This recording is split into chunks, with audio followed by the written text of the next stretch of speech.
নজর রাখতে হচ্ছে অমৃতসরের দিকে। সেখানে এখনো পর্যন্ত সাইরেন বাজছে, বাড়ি থেকে না বেরোতে নির্দেশ দিয়েছে প্রশাসন। অমৃতসরে রেড অ্যালার্ট এখনো পর্যন্ত জারি রয়েছে, তবে বিদ্যুৎ সংযোগ ফিরে এসেছে। অমৃতসর জুড়ে সতর্ক রয়েছে প্রশাসন, রেড অ্যালার্ট এখনো পর্যন্ত জারি রয়েছে। সম্মতির পরও সংঘর্ষ বিরতি চুক্তি লঙ্ঘন করেছে পাকিস্তান। অমৃতসরের দিকে আমরা নজর রাখছি, সাইরেন বাজছে, রেড অ্যালার্ট জারি রয়েছে, তবে বাড়ি থেকে না বেরোতে নির্দেশ প্রশাসন দিয়েছে। বিদ্যুৎ সংযোগ ফিরে এসেছে, সতর্ক রয়েছে পুলিশ প্রশাসন। এই মুহূর্তে অমৃতসর থেকে परमवीर हमारे प्रतिनिधि सरासरि रয়েছেন। परमवीर, अभी क्या स्थिति है? बीती रात के बाद अभी अमृतसर में क्या सिचुएशन है?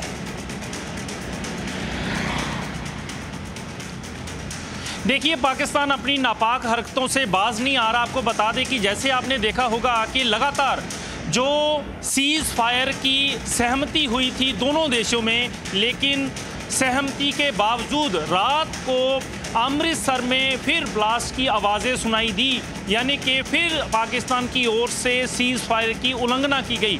अमृतसर में रात को सायरन की आवाज़ भी आई और प्रशासन द्वारा ये भी कहा गया कि आप अपने घरों में रहें, खिड़कियां बंद रखें, जो कांच के टुकड़े या शीशे हैं उनसे दूर हट के रहें, पर्दे जो हैं वो लगाकर घरों में बैठें, जो अपनी लाइट्स हैं वो बंद करके रखें। बड़ी बात आपको बता दें कि सारी रात दोबारा से ब्लैकआउट रहा। रात 9 बजे से लेकर सुबह 5 बजे तक बिल्कुल लाइटें बंद रही। इस दौरान लगातार पाकिस्तान ने सीज फायर की जो उल्लंघना की, कई क्षेत्रों में जो है वो हम कह सकते हैं कि जो आवाज़ होती है, कुछ ब्लास्ट की आवाज़ होती है, हालांकि वो कहाँ हुई, कैसे हुई, वो आवाज़ें ज़रूर सुनाई दी, लेकिन अभी तक भी प्रशासन ने कोई इस पर पुष्टि जाहिर नहीं की। लेकिन ये बात सहमत हो चुकी है कि लगातार पाकिस्तान अपने जो वह वादे करता है या वो जो किसी के साथ समझौता करता है तो वो उससे मुकर जाता है। एक बार फिर ये साबित हो गया। लेकिन इसी के दौर पर अमृतसर की अगर हम बात करें, बॉर्डर स्टेट इसको माना जाता है पंजाब को। अमृतसर, गुरदासपुर, पठानकोट, इसके अलावा तरन तारण, ये सारे का सारा एरिया जो है वो सरहदी क्षेत्र है, यानी कि बॉर्डर का एरिया है, काफ़ी सेंसिटिव एरिया माना जाता है। सबसे पहले यहाँ पर ही ब्लैकआउट किया जाता है अगर कुछ होता है। आगे इसके पठानकोट के आगे जम्मू, और ये जम्मू में भी देखा गया कई जगह पर ब्लास्ट की आवाज़ें सुनाई दी। वो ब्लास्ट की आवाज़ें क्या थी, हमें ये मालूम पड़ा है अपने सोर्सेज से कि जो ब्लास्ट हुए वो पाकिस्तान की ओर से ड्रोन भेजे गए और हमारे भारत की ओर से, डिफेंस सिस्टम की ओर से उनको डिस्ट्रॉय कर दिया गया, उनको न्यूट्रलाइज कर दिया गया। जो ड्रोन भारत की ओर आए थे पाकिस्तान की ओर से, उनको न्यूट्रलाइज कर दिया गया। यानी कि सहमति होने के बाद भी लगातार भारत पर पाकिस्तान हमले की कोशिश कर रहा है, लेकिन आज तक कोई भी हमला बने रहे। একদিকে অমৃতসরের পরিস্থিতি যেরকম আপনাদের সামনে আমরা তুলে ধরছি, সেখানে রেড অ্যালার্ট এখনো পর্যন্ত জারি রয়েছে এবং যারা অমৃতসরের বাসিন্দা তাদের বাড়ির বাইরে বেরোতে নিষেধ করা হয়েছে। একদম প্রশাসন সতর্ক রয়েছে।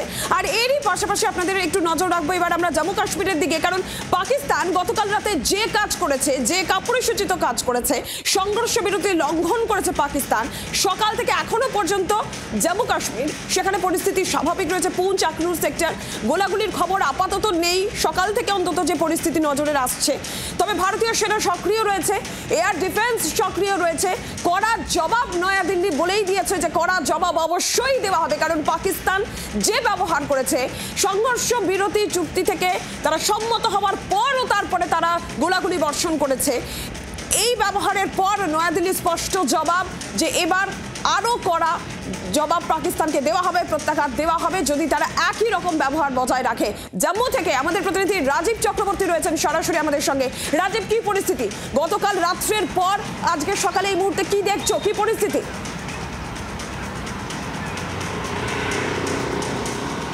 দেখো, গতকাল রাতে আমরা দেখিয়েছি যে পরিস্থিতি কীরকম ছিল। আতঙ্ক ছিল, ভয় ছিল, ব্ল্যাকআউট ছিল।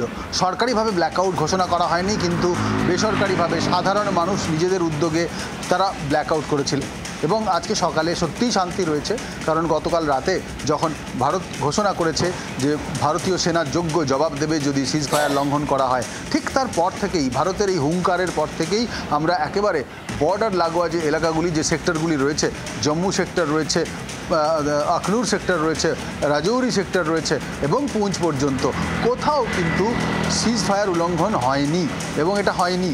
কিন্তু এত কিছুর পরে যেটা খবর তা হলো সাধারণ মানুষ, আম জনতা, ভারতের এই সীমান্ত লাগোয়া বিস্তীর্ণ জায়গার মানুষ, তাদের মনে শান্তি নেই। তার কারণ দেশটা পাকিস্তান। তারা জানেন, তাদের অভিজ্ঞতা রয়েছে যে পাকিস্তানের কথা আর কাজ সবসময় আলাদা হয়। যারা গতকাল দেখেছেন যে ভয়ঙ্কর পরিস্থিতি ছিল, আজকে এসে দেখছেন চুপ রয়েছে, এখানে তাদের বক্তব্য যে পাকিস্তানের সঙ্গে একেবারে পাকাপাকিভাবে এই সমস্যার সমাধান না করলে, পাকিস্তানের সঙ্গে বসে ঝামেলা মেটানো না হলে, পাকিস্তানকে যোগ্য জবাব না দেওয়া হলে, তাহলে পাকিস্তান আবারও সুযোগ খুঁজবে, এই শান্তির আড়ালে তারা আবারও অশান্তি পাকানোর পরিকল্পনা করবে। এটা সাধারণ মানুষের বক্তব্য। আর এই কারণেই এই শান্তির আবহ যখন গতকাল থেকে তৈরি হয়েছে, তারপরেও অনেক মানুষ তারা শান্তিতে রাতে ঘুমোতে পারেননি।